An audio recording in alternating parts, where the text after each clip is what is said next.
Wine and Whine, episode 3. Action. Action.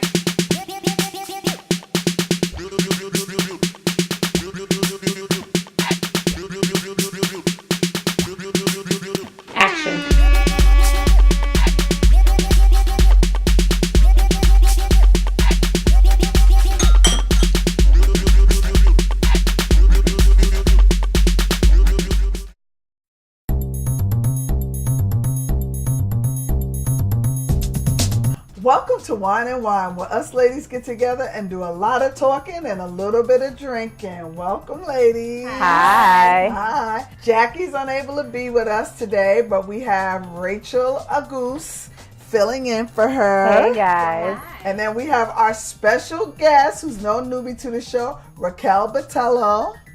And Raquel is an erotic empowerment guide.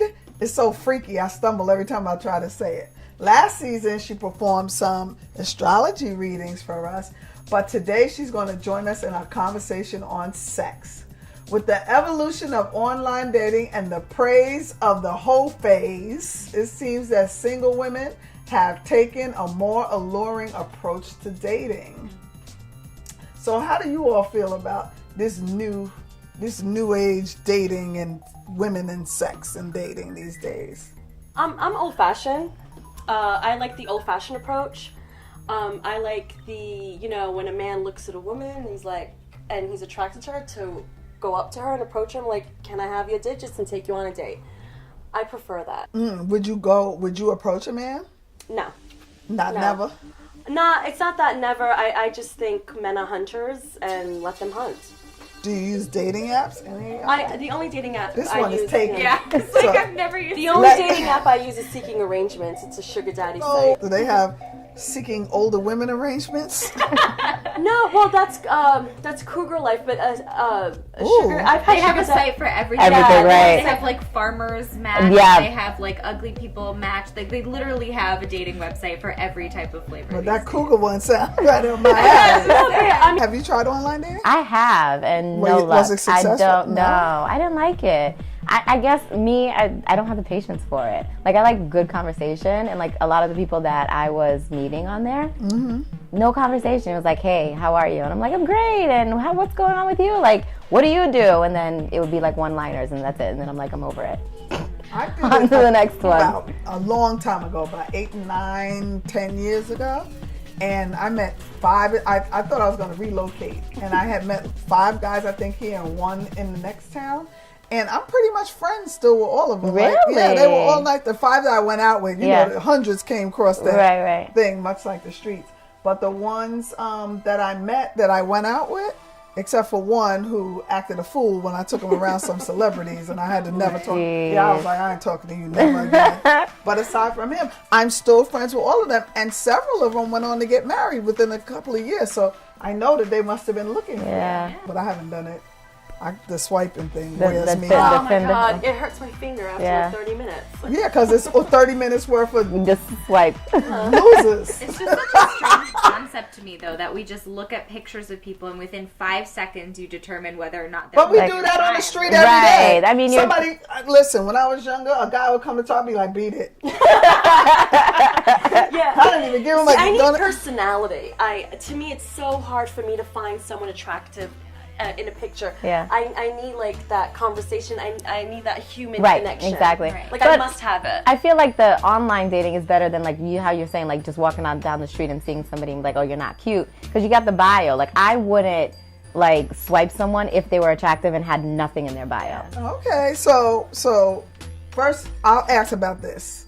How soon in the dating should you bring up sex? I think from the get-go, especially with STDs and everything, children. Right. I mean, the thing is, we're not in our that generation, that innocent generation of waiting to get married to have sex. People having that never existed. Oh, I want to think my mom was a virgin when she was married. Okay. But I think it has to be first date. What do you talk about then? How do you bring that up? Like, let's say you're on a first date with a guy. Do you bring it up, or does he I usually bring it up. And what would you say? I usually bring it up, and then it's like I'll start talking about sex. I'll start making it. So I try to do a sandwich, you know, and everything in my life positive, like, you know, like what kind of positions you like, to, hey, have you ever had experience like an STD or taking antibiotics, to positive again. So it's like, so this is what this first date. How's your coup d'etat? It's fine. Let me tell you what positions I like. yeah. But I would think for someone like you, it would be a little bit easier yes, because of your profession. Yes. But like for someone like, you know, like But us, the guy's not in the profession. no, but like let's say they ask you, what do you do? You know what I mean? Then she's gonna tell them. All else, if I say that, because I don't want to be judged right away, so I'll just say I'm an empowerment guide. Gotcha. Just empowerment. Okay. I'll leave the erotic part. Oh, it depends. So for us people who are not erotic empowerment guides, I think you are naturally. I mean, maybe. Yeah. I don't want to brag, but no, seriously, for us laymen in this erotic world, how soon would you bring up sex?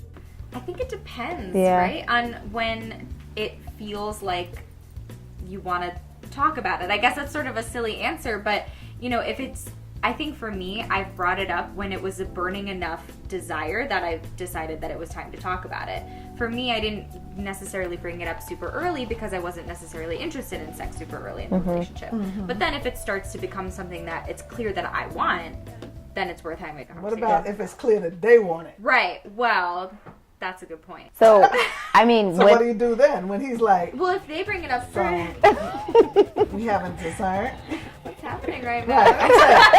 I'm being the thirst bucket. Yes, really. I'm being the thirst You're bucket nailing dude.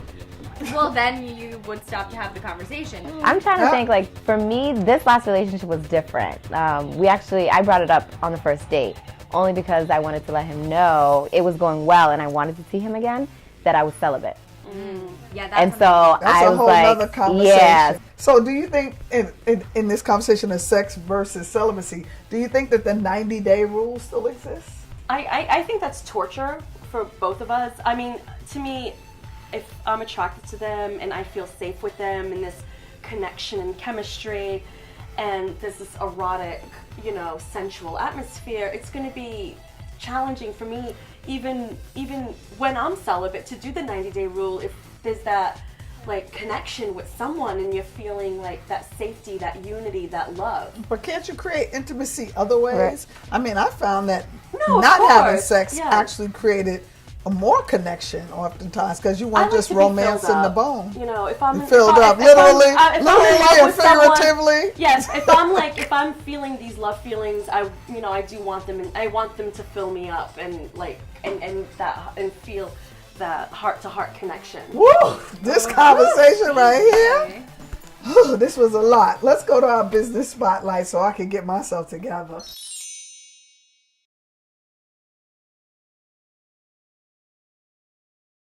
So for today's business spotlight, we're here with Raquel Botelho, Eros Sexpert, getting a little intimate. She's about to share with us her secrets on how to have a better orgasmic life. Yes, thank you. Thank you for having me. So this can apply to anyone, whether you're in a sexual relationship or celibacy. So orgasmic life is really to live in the present moment, be in the now. It's also tapping into our feminine power. And this in feminine power it can apply if you're a man or a woman, just feminine, masculine energy. And it's really about having pleasure. Sleep. Really take that rest. If you want that extra hour of sleep, do it. Enjoy your food. When you're eating, it's like orgasm is about pleasure.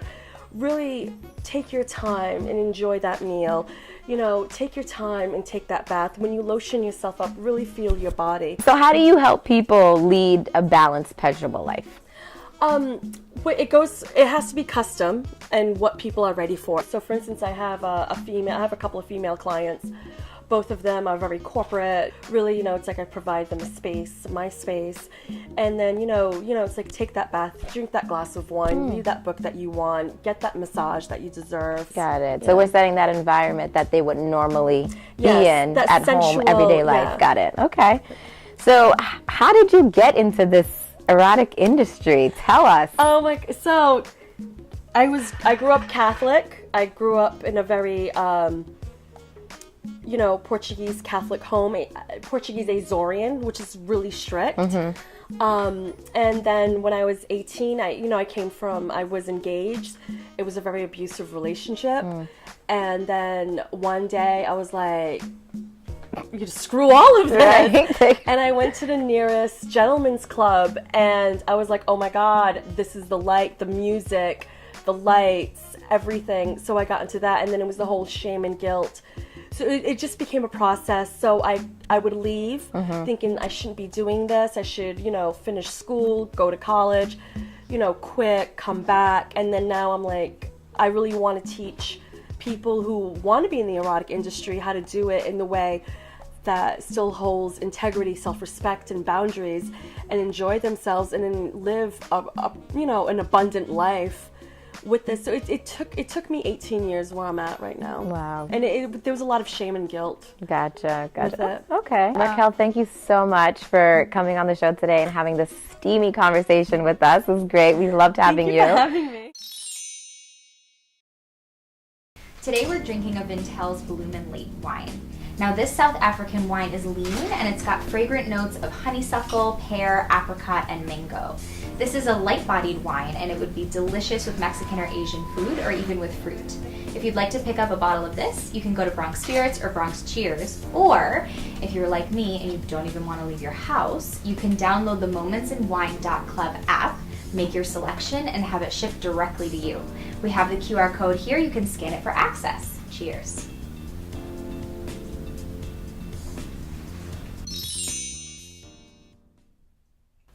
Welcome to Wine Whine. So, here's my next question. Should a woman or a single woman, let me preface, should a single woman have a hoe phase? And do you think it would benefit her future relationships? First thing, why do we have to call it a hoe phase? Like, that's the part that kind of bothers me. Is like, if a woman wants to go sleep with a lot of guys, if that makes her happy and makes her feel fulfilled, maybe her future partner will benefit from that exploration. But I feel like you could also do it in a super self-destructive way. You could also sleep with people because you feel like there's some deficit within you and you're doing it for the wrong reasons. Like anything, I think sex can be used for positive or for negative. I had high hopes of being a hoe. I wanted it really bad. I had lots of friends that I looked up to. They were just out there. I had a friend that used to be like, may the best hoe win. I want the laugh. You know that dirty laugh the old ladies have when they think it's stuff. I want to do that. So I'm like, how do people come self-express? How do you get that out of you? What if you want to be a hoe but you can't figure out your way to hoe? I think it goes down to, so when I had these phases, and it only happened between relationships. It only happened like once or twice.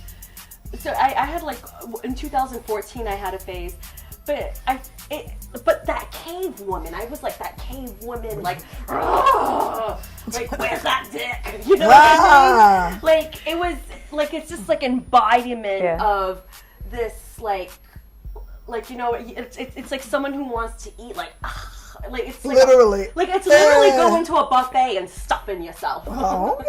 So it's like embodying that, that liberated Lilith. Like I don't know if anybody know Goddess Lilith. Mm-hmm. So it's Adam's first wife. So yeah, it's liberating Lilith, but Lilith is looked down upon in many religions. But we don't even know her.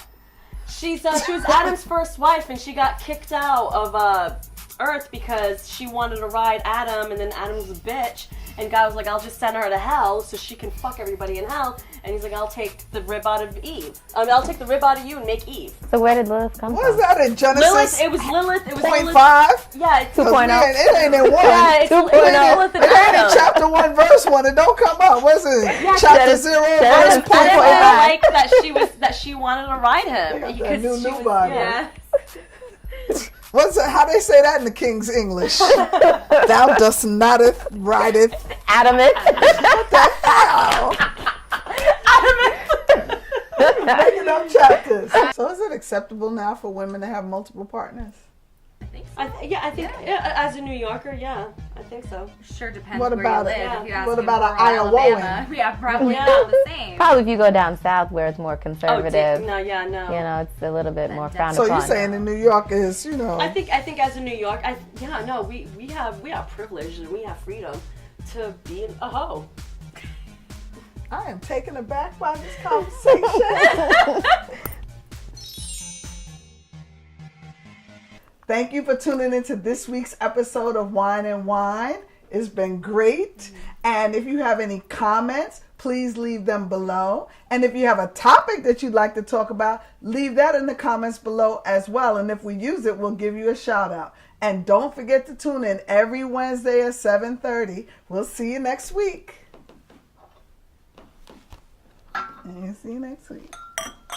Next week on Wine Whine, we're talking #MeToo movement with Dr. Veroni Lawrence, award-winning educator and author of Hope, hearing other people's experiences. Welcome to our special guest, Dr. Veroni Lawrence, author of Hope, hearing other people's experiences. Thank you for joining us, Soror. Excited to be here. Yeah, I'm so happy to have you. Now, on a serious note, over 17 million women have reported a sexual assault since 1998. And the #MeToo movement is breaking the silence for women. I would like to add, I'm thankful for the movement. And, the movement did start well before it got polarized in the media. And I'm thankful for the movement because it's giving women a voice. We've always had a voice, but it's always been somewhat suppressed.